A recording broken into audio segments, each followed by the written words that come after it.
Welcome, in front of me is the Honor 7X, and today I'll show you how to put the device into recovery mode. So to get started, you'll want to hold the power key and from there select power off. Once the device turns off, hold power key and volume up at the same time.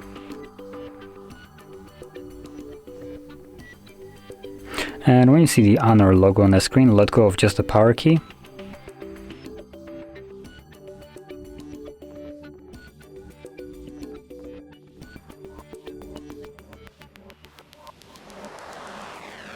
And there we go. As you can see, there's our recovery mode. So in here, all the options are accessible by just a simple tap. And we can reboot the device, wipe data, or wipe cache partition. And all you do is simply tap on the option that you want to confirm. And yeah, so to leave this, I'm gonna stick with reboot system now.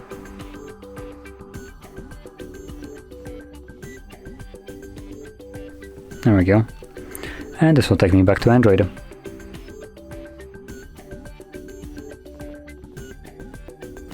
And as you can see, we're now back in Android. So if you found this very helpful, don't forget to hit like, subscribe, and thanks for watching.